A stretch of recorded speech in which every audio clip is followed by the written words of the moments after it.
Hey guys, Freddy here. Welcome back to another modern magazine thing, because this time we're looking at Dungeons & Dragons Adventurer issue number 60, and it's a nice hefty one this time, so cool stuff.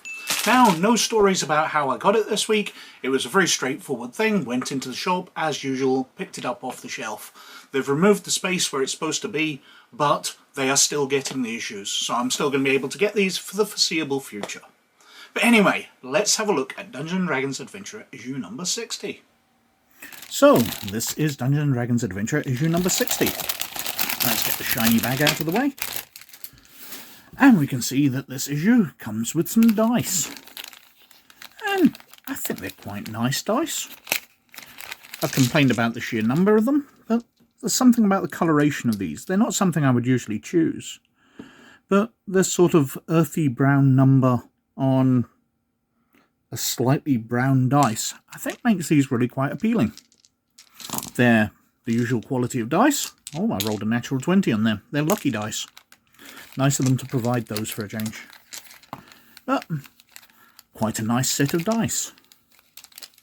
Now we've got the magazine, which is thicker and heavier than usual because we've got some more character sheets at the back.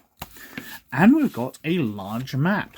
Now if I fold this out off camera, because it's quite massive, it's what, A1? So it's 8 times the size of the magazine itself. And we've got this massive map of a destroyed village. That's kind of cool.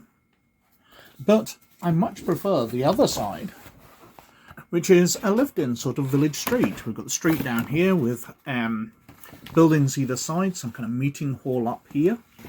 Stairs going up to higher levels. Some of the rooms go off the edge of the map. But that's really quite useful. I can see that being a whole load of fun and adventures. Very, very nice indeed.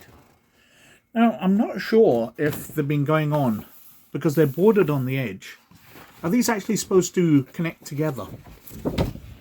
Would these make an absolutely massive map? But I will have to have a look, and I'll let you know what I discover when I do the next issue, whenever that is. But a nice, solid card map. Very, very nice indeed. The dice. So, with the gifts, we are impressed. It's already a above average issue. Now, what do we got? New and exclusive adventure. Fast and Furious, the 5th level barbarian. Totally awesome Metals of the Realms. Strange Reflections, Mirror Zone, and new 5th level character sheets. Now, it's this new cover. I'm a big fan of this. I like it a lot, compared to the old one, which was dark and dingy, of some adventurers around a table. I'm still not sure if we're going to get these in future weeks. The Tortoise, the Tabaxi, the Kenku, I think it is. But we've got some characters. We've got a Orc Paladin. We have a Wood Elf Druid. We've got a Forest Gnome Bard. We've got a Dragonborn Barbarian, who, looking at closer, looks very much like a Predator. The dreadlocks and that. He really seems to be going for the Predator style there. But I kind of like that. It's a cool look. And that's our 4 characters. So, we still don't have the ones on the cover here. Not sure what's going on. Maybe there'll be future weeks. Anyway, carrying on through. Inside, we've got the contents page. It's not as badly glued as it was last issue.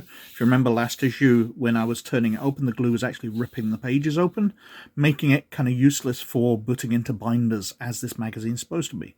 Anyway, we've got Adventure 6, Sealing the Cracks. Sage Advice, Metals of the Realms, Spellcasting Supernatural Reasons Part 5, and Character Creation for Bards, Barbarians, Druid, and Paladin. So, the classes which are included, what new abilities they have. Now, the Metals of the Realms section, really like this, because it's introducing sort of magical metals and things. So we've got adamantine, mithril, silver has its effects, electrum. It makes the point that electrum coins were common in older days, so aren't trusted these days, because they are altered. They're a mixture of silver and gold. So if there's too much silver, they're not actually worth what they're supposed to be. I also was very surprised to read on lead. Lead is mundane, but has another useful property. Even the thinnest sheets of lead completely block divination magic, making it an ideal way to negate spells such as detect magic, detect thoughts, and locate object.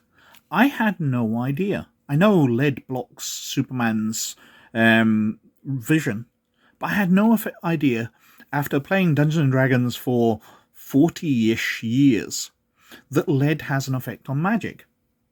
It's a new one to me, so an absolute joy to discover that. Is this something new? Please let me know in the comments below if you were aware of this. Is it just been a gap in my knowledge, or is this something new they've introduced?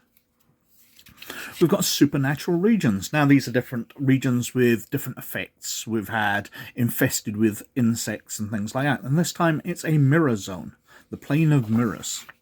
And we've got different mirror zone effects. The natural terrain of the region looks, sounds and smells like some other kind of terrain. Creatures in the region don't cast reflections. 2 shimmering vertical reflective discs of energy appear in occupied spaces in the region for 1 minute. Different effects which can happen as they travel through, just to make travelling through this zone a little more interesting. Then we're on to the character class features, so 5th level bard features, including their spell casting abilities, temporary hit points. We've got the barbarian 5th level stuff, so fast movement, proficiency bonus. We've got druid features, which are 4 pages. So you've got the different spells, they've got spell prep, leveling up their hit points, proficiency bonuses, and then druid circles reward their members with additional spells at level 5. So it's got the other spells they get access to. Things like create food and water, haste, slow, stinking cloud. And then we're on to paladin features. They get some oath spells, crown of madness, and different spell casting. And then we're on to the adventure in this issue. Well, I kind of missed last issue because it was only a single column. At the end of that adventure, they actually get to Bruno Battlehammer himself. And they have to convince him that the orc chieftain that they're travelling with doesn't mean any harm, because Bruno has fought orcs throughout his life, hates them, but he is accepting of exceptional characters from other races. Obviously, he travels with DrivethruRPG, the Dark Elf Ranger. So the players have an opportunity to convince him. But that's where that adventure ended. I totally missed it because it is only 1 column at the end. I'd skipped over that section. So where this is they're within the war room, and King Bruno stands at the head of the table and sends them on a mission to locate some tunnels which the undead are streaming into the city of Gauntlgrim through, so the players need to seal them. So they need to deal with the tunnels. There's different encounters as they travel through where the undead are coming in. They can possibly aid soldiers, escort some civilians, track the undead, and then they need to find the 3 tunnels. Tunnel 1's an abandoned mine, Tunnel 2 is a hidden shrine, and Tunnel 3 is under the cistern. And they need to seal them off. The cistern obviously can be flooded using the water from above. But we've got information here about collapsing the tunnels, escaping the blast where they set off smoke powder kegs, and how to end. Once all 3 tunnels are collapsed, the characters can begin their return to the Vault of Kings. Turka will depart them. She is going to head back to her tribe, the Thunder Spears, and try and bring those orcs to aid the city. And we've got a magical item that will be encountered, which the players can get to, the Ring of Evasion. We've got stat blocks for the Battlehammer Warriors, the Dwarf Warriors protecting the city, and Dwarf Veterans on sturdy horses. Which is kind of cool. And then, as we saw earlier, the different character sheets in nice, thick, heavy card, so they can be reused. So, it's a pretty good issue. I do like a lot of the articles in it. Obviously, the character class stuff on leveling up to level 5 is a bit wasted on me because I have a player's handbook, but I can see it being really useful, so I don't grumble too loudly about that. But the rest of the stuff's pretty cool. And the fact that we're getting a lovely card map, even if it has got a bit scuffed at the edge already, being folded, and some not bad dice. I'm a bit tired of the dice, but these are amongst the better ones I've seen. So that was Dungeons & Dragons Adventurer issue number 60. And I've decided that it's the quality of the gifts with the magazine which set me up in the right mood to receive the contents of the magazine. Because that big map, an A1 card map with some interesting things on both sides, even though I don't tend to use maps, I can see the value in that. I'll be hanging on to it because I might be able to drag it out at some point. Fantastic stuff. And I really did like those dice. I thought they were quite attractive. Not something I would usually choose, but they look pretty good, so I was happy to receive them. And then even the card character sheets with some pre-generated characters, I can see value in hanging on to those. I can see running a kids game or something in the future and needing to drag out some 5th level characters and those being pretty handy.